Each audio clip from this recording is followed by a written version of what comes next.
Fala aí, galera, vamos continuar aí para encerrar essa primeira fase do nossa playlist do Trevorizando o Layout. Eu vou encerrar a nossa discussão sobre aparência e a ponte entre aparência e literatura com esse vídeo do canal falando sobre representatividade dentro do universo literário. Bora lá?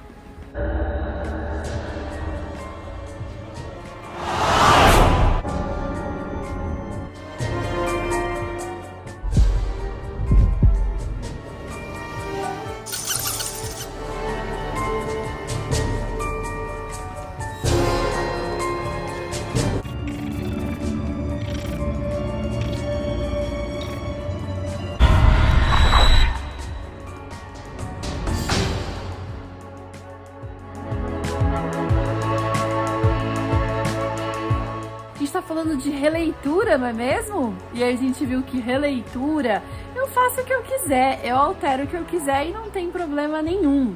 E agora vem a Disney propondo uma live action da Pequena Sereia e fala que a Pequena Sereia vai ser interpretada por uma atriz negra. Essa atriz não é ruiva como a Ariel lá dos anos 80. E a gente tem uma série de pessoas que estão reclamando que isso não é certo. E aí, caro amiguinho, você, depois de toda essa sequência de discussão que nós tivemos, realmente acha que é errado a Disney nessa releitura da live action da Pequena Sereia não colocar uma atriz ruiva, branca, de olhos claros? Essa temática, ela acabou aqui culminando com a gente, na verdade ela foi quase que a origem da nossa discussão, porque eu falei sobre beleza, né, sobre como ser bonito, como se achar bonito, e aí nessa discussão eu falei sobre padrões de beleza e como que a mídia constrói esses padrões, repetindo modelos desde que a gente nasce, mostrando aí para as pessoas que, sei lá, que para ser bonito você tem que ser alto, magro, loiro, de olho azul. E aí, quando você não é igual a esse estereótipo eurocêntrico, você entra numa crise existencial, porque eu nunca vou ser bonito. Não é uma questão de me arrumar, não é tipo pegar aqueles filmes Diário da Princesa, que a Mia Thermopolis lá era uma garota desarrumada, mas ela arrumada ficaria dentro do padrão de beleza criado. Não é essa a questão, eu estou falando de uma garota que seja gorda e ela tenha toda uma situação hormonal, uma situação corporal para ela ser gorda. E aí eu já falei pra vocês, a gente vai ter um outro vídeo aqui falando sobre a questão da gordofobia. Então assim, se você é uma daquelas pessoas que acham que as pessoas são gordas porque simplesmente elas comem o planeta Terra no café da manhã e elas optam com isso, que bastaria elas não serem tão preguiçosas e relaxadas e saírem correndo todos os dias durante 1 hora da vida delas e comer menos hambúrguer e pipoca que elas emagreceriam, então você é um gordofóbico. Se você acha que toda vez que você vai na praia e tem uma pessoa gorda na praia, que aquela pessoa não deveria estar ali, você é gordofóbico. Se você é uma pessoa que acha que pessoas gordas não deveriam se comportar como pessoas magras, não podem usar as mesmas roupas que pessoas magras, que isso é ser ridículo e não ter noção do próprio tamanho, ou que as pessoas gordas elas não podem fazer determinadas atividades que pessoas magras fariam, que uma menina gorda ela não pode ter a autoestima que uma garota magra teria. Se você acha que tudo isso, você é gordofóbico. Se você fala pra alguém que você vai comer hoje bolacha recheada no café da tarde, você vai fazer uma gordice, você é gordofóbico. Enfim, existe uma série de coisas que a gente pode falar aqui sobre gordofobia. Faremos um outro momento, um vídeo sobre essa discussão, mas fique claro aqui que gordofobia é esse preconceito às pessoas que têm um peso acima do padrão de moda. Então, não necessariamente sequer a pessoa seja gorda, tá? Daqueles negócios de MC e tal. Ela simplesmente não está dentro daquele estereótipo da moda, então você a intitula como gorda. Isso é gordofobia, ok? E achar que isso é feio, que isso não é legal, que isso é opcional, que as pessoas são gordas porque elas simplesmente escolhem ser gordas. Enfim. E daí a gente entra na discussão da questão dos padrões de beleza. Veja bem, como eu estava falando de gordofobia, eu vou comentar aqui com vocês, até porque esse é um caso que eu acho que as pessoas, sei lá, não se chocam tanto ainda, não é tão polêmico. melhor dizendo, eu acho. Dá pra ilustrar melhor a situação. A gente tem alguma personagem que seja muito, muito, muito foda, assim, que seja uma pessoa muito boa, uma super heroína, uma protagonista de uma história super legal, de romance, que seja gorda? Não. Se você for ver, todos os desenhos da Disney, todas as princesas da Disney são magras. A princesa que é mais gordinha é a Moana, que nem é princesa, como ela mesma se diz. Mas ela não é gorda, gente. Ela só tem uma estrutura óssea diferente ali da, sei lá, da Bela Adormecida, com aquela magreza toda dela. Mas, gente, a Moana não é gorda nem aqui nem na China, né? Ok. Então, a Barbie. Você tem Barbies gordas? Você vê uma Barbie, uma boneca, quando você vai comprar uma boneca, existe boneca gorda? Quando a gente vai falar sobre super-heroínas, todas as super-heroínas são magras, são magérrimas. Ah, mas é porque elas fazem muita atividade física. Eu conheço pessoas que fazem mais atividade física do que muitos atletas e são gordas. E são acima do peso. Enfim, quando a gente começa a perceber que falta representatividade de um determinado modelo de perfil físico na mídia, a gente percebe que existe um problema. E por que existe um problema? Porque as pessoas que não são como aquele padrão, elas não se verão representadas dentro da televisão, dentro dos padrões que são criados e repetidos para a sociedade. Então, se eu sou uma pessoa que nasci gorda e passei a minha vida inteira sendo gorda e não tenho a menor perspectiva de ser magra, quando eu me vejo, eu falo assim, ser bonito é ser magro. Eu não sou magro, logo eu sou feia. E daí essa sequência lógica, ela acaba levando as pessoas a intitularem todos os que são acima do peso como pessoas que são feias. Mas, e se em vez de ter assim essa taxação, eu começasse a criar representatividade dentro desse universo literário de protagonistas, não é de papel secundário não, são de protagonistas, de pessoas que são gordas. Imagina uma Batgirl gorda, uma Wonder Woman gorda, uma Catwoman gorda, imagina. Não ficaria fofo? E daí as pessoas que são gordas se veriam como lindas, se veriam como belas, poderosas, talentosas, como pessoas que têm o mesmo poder ou até mais do que as magras. Até mais porque a autoestima é tudo nessa vida, né, Flor? Então, assim, representatividade, discutir esse assunto. E agora a gente vai parar de falar de gordofobia, porque, como eu disse, é um assunto que ainda é bastante incomum, apesar de ser um preconceito e ter toda uma questão por trás aí tão importante quanto os outros preconceitos, ainda é uma discussão silenciada na sociedade, que não tem a proporção que deveria ter. Ela meio que se enquadra ali como uma forma de bullying. E qual que é a diferença entre quando você configura um problema como homofobia, racismo, gordofobia e quando fica no pacotinho do bullying? Porque significa que estruturalmente aquele problema ele pode existir. Então, assim, é legal eu falar que, assim, normal a gente achar que gente gorda não é bonito, é normal a gente achar que gente gorda tá fora do padrão, a gente, inclusive, tem o respaldo da saúde para dizer que ser gordo não é ser saudável, portanto, tem que ser combatido, a obesidade, ela precisa ser combatida, as pessoas gordas precisam ser combatidas porque elas não são saudáveis. E aí a gente entra de novo na discussão da gordofobia, que é essa mistificação que ser gordo é ser doente. Isso não é uma premissa válida. Existem pessoas que são gordas e são saudáveis. Existem pessoas que estão acima do peso, mas que não têm problemas de saúde por conta disso. Ao ponto que tem pessoas que são magras e sim, tem problemas de saúde. A questão, assim, todo exagero é problemático.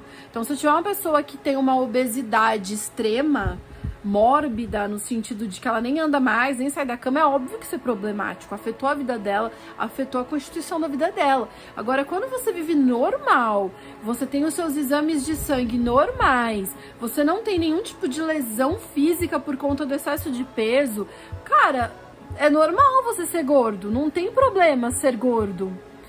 A mesma coisa extrema vale para magreza. Se você é magro porque é geneticamente da sua natureza ser assim, você não tem nenhum problema de saúde por ser assim, cara, você é lindo assim. Agora, não é normal uma pessoa ela forçar para ser magro, ou não é bom ser magro quando isso equivale a ter problemas de saúde.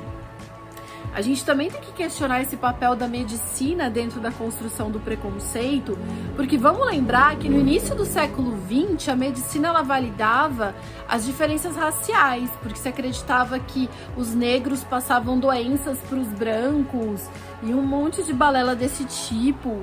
A medicina foi utilizada no final do século XX como premissa para validar a homofobia, porque os homossexuais passavam doenças, os homossexuais tinham certos problemas. E a mesma coisa está se construindo na atualidade com a gordofobia. A gente precisa, de novo, fazer o exercício da reflexão, da criticidade, desconstrução de conceitos que são simplesmente propagados por osmose, sem nenhum tipo de reflexão social e cultural e desconstrução de absurdos. E daí a gente percebe, é óbvio que ser gordo tem um momento que não é saudável, mas não significa que todo gordo é doente, não significa que ser gordo é ruim, e muito menos que ser gordo seja sinônimo de feiura. Mas como a gente vai desconstruir culturalmente isso na sociedade, se eu tenho uma sociedade que não tem representatividade de gordos naquilo que determina padrões, naquilo que estipula modelos, que é a mídia? E aí a gente volta para a questão do racismo. Eu não tenho, pode reparar que são raríssimas as histórias, já existe, graças a Deus, mas são raras as histórias em que nós temos personagens negros como protagonista, porque assim como os gordos, toda história tem um amigo gordo fofucho que é meio retardado, desengonçado, que é a figura engraçada e cômica da história, mas o gordo não é protagonista. Assim como toda história tem um amiguinho negro que aparece lá no fundo, mas ele não é protagonista. Veja bem, se eu tô falando de representatividade, eu não tô falando que a gente tem Tinkerbell, que ela é linda, loira, de olho claro, e aí eu tenho uma amiga da Tinkerbell, que é a fada da luz, sei lá que droga de fada que é aquela, que é uma fada negra. Aí você fala, tá, mas quem é a protagonista da história? É Tinkerbell, não é? É o nome do filme. Logo, gente, quando você tem essas situações, você percebe assim, ah, tá, a gente tá incluindo, existe negro aí, existe gordo no bagulho, existe homossexual no bagulho. Mas essas pessoas nunca são protagonistas, elas sempre são papéis de fundo, porque na verdade o papel central é quem? Uma pessoa branca, magra e heterossexual. Então, quando eu falo de representatividade e de criar histórias que vão mostrar para as pessoas que não são iguais aos padrões que a sociedade nos impõe, vamos lembrar que isso é imposto, que isso não é algo natural, é naturalizado de tanto que se repete, mas não que seja uma construção natural. Vamos voltar dessa premissa. Se você tá em dúvida, assiste meu outro vídeo, que ele vai explicar sobre esse assunto. Então, ok.